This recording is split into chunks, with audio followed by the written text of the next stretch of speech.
বাঙালির সবথেকে প্রিয় একটা রেসিপি তোমাদের সাথে শেয়ার করব। আমি জানি তোমরা অনেকেই বানাতে জানো, তবে আমি কিভাবে বানাই সেটাই তোমাদের সাথে শেয়ার করব এবং একদম বিয়েবাড়ির স্টাইলে সেই রেসিপিটা তোমাদের সাথে বানাবো। আজকে তোমাদের সাথে শেয়ার করব রুই পোস্ত রেসিপি। ভীষণ ইউনিক, টেস্টি এবং এই মানে কি বলবো, ট্র্যাডিশনাল একটা রেসিপি। আমরা প্রত্যেকেই বানাতে জানি, তবে চলো আজকে আমি কীভাবে বানাই সেটাই তোমাদের সাথে শেয়ার করি। প্রথমে আমি এখানে কিছু মশলা বানিয়ে নেবো। তার জন্য প্রথমে আমি এখানে প্রায় 3 চামচ মতো পোস্ত নিয়েছি। আর পোস্তর সাথে একটু কাঁচা লঙ্কা দিয়ে পোস্তটাকে খুব ভালো করে অল্প করে জল দিয়ে একদম মিহি পেস্ট করে নেবো। আর তোমরা যদি পোস্তর সাথে সর্ষে মেশাতে চাও, অনেকে পোস্তর সাথে সর্ষে মেশায়, তোমরা চাইলে মেশাতেই পারো। সেই পোস্তর সাথে সর্ষে মিশিয়েও তোমরা করতে পারো, তাতেও খারাপ লাগবে না খেতে। ভালো করে আমি পোস্তটা প্রথমে বেটে নিয়েছি। পোস্তটা বেটে আমি একটা আলাদা পাত্রে নিয়ে নিয়েছি। আর একটুখানি মিক্সি জার ধোয়া জলটাও একেবারে নিয়ে নিয়েছি। পোস্ত তো একেবারে সোনার মতো মূল্যবান, মানে কোনো কিছুই পোস্তর ফেলা যাবে না। আর তারপরে ওই একই মিক্সি জারের মধ্যে আমি 1 চামচ, বড় চামচের 1 চামচ চারমগজ, একটু টক দই দিয়ে আর অল্প একটু জল দিয়ে একটা মিহি পেস্ট করে রেখেছি। এই চারমগজ আর টক দইয়ের জন্য এই রেসিপিটার টেস্ট অনেক বেশি ভালো হবে আর একটা বেশ সুন্দর ক্রিমি টেক্সচার হবে, যেটা শুধুমাত্র পোস্ত দিলে কিন্তু হবে না। সুতরাং একবার চেষ্টা করবে এর মধ্যে টক দই, চারমগজ, কাজু বাদাম ব্যবহার করা। আমি কয়েকটা কাজু বাদামও দিয়েছি, সেটা বলতে ভুলে গেলাম। কাজু বাদাম দিয়ে ভালো করে অল্প করে টক দই আর জল দিয়ে এটাকে ভালো করে মিহি পেস্ট করে নিয়েছি। ব্যাস, মশলাপাতি একদম বাটাবাটি রেডি হয়ে গেছে।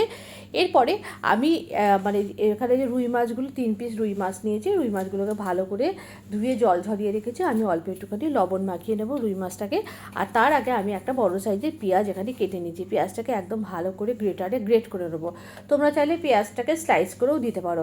আমি একটা কথা বলি, আমি অনেক বড় বড় কন্টেন্ট ক্রিয়েটারকে দেখেছি, তারা এই রুই পোস্তর মধ্যে ধনে গুঁড়ো, জিরে গুঁড়ো, লাল লঙ্কার গুঁড়ো দিচ্ছে। আচ্ছা, পোস্ত সাধারণত আমরা নুন, মানে পোস্ততে হলুদ দিই না, তবুও ঠিক আছে, মাছ ভাজার সময় দেওয়া যেতেই পারে। কিন্তু তার মানে এই কি যে এই রুই পোস্তর মধ্যে চারমগজ, ধনে গুঁড়ো, জিরে গুঁড়ো, সব রান্নায় কি ধনে গুঁড়ো, জিরে গুঁড়ো, কাশ্মীরি লঙ্কার গুঁড়ো কি ভালো লাগে বলুন তো? আমি জানি না, আমার যদি কোনো ভুল থাকে আপনারা কিন্তু অবশ্যই সেটা বলবেন। কেননা একটা রান্না তৈরি করার আগে আমরা তো অনেক রকম স্টাডি করি। তো যাই হোক, আমি মাছগুলোকে প্রথমে কড়াইতে তেল দিয়ে অল্প একটু হলুদ ছড়িয়ে লাল লাল করে ভেজে নিয়েছি।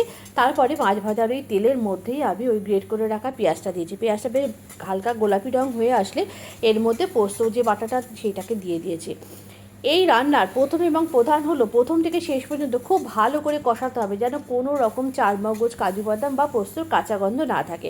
অল্প লবণ দিয়েছি, দিয়ে খুব ভালো করে কষিয়ে দিয়েছি। মিক্সি জার ধোয়া জলটা দিয়েছি আর তারপরে দিয়ে দিয়েছি এর মধ্যে গ্যাসের ফ্লেমটা আস্তে করে টক দই আর চারমগজের পেস্টটা দিয়ে খুব ভালো করে কষিয়ে নিয়েছি। এই সময় অল্প একটুখানি টেস্ট ব্যালেন্সের জন্য চিনি দিয়েছি। দেখুন তেলটা কিন্তু ছাড়তে শুরু করেছে।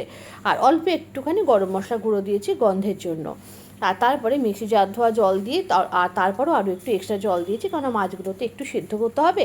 ঝোলটা যখন বেশ ফুটে এসছে, খুব বেশিক্ষণ মাছটা ফোটাবো না, ঝোলটা বেশ ফুটে এসে গ্রেভিও এসে, তখন এর মধ্যে মাছগুলো দিয়ে দিয়েছি আর 2টো কাঁচা লঙ্কাও দিয়েছি। দিয়ে ভালো করে একটুখানি মাছটাকে নাড়াচাড়া করে মাছটাকে সেদ্ধ করে নেব। এরপরে একদম গরম গরম পরিবেশন করেছি। পোলাও বা গরম ভাত, রাইস, যে কোনো কিছুর সাথে ভীষণ ভালো লাগবে। কেমন হয়েছে আজকে রেসিপিটা অবশ্যই কিন্তু জানাবে। আর এরকম নিত্য নতুন রান্নার আপডেট পেতে অবশ্যই অন্তরার পেজের সাথে যুক্ত থাকবে। আবারও দেখা হবে পরবর্তী ভিডিওতে আর একটা নতুন কোনো রেসিপির সাথে।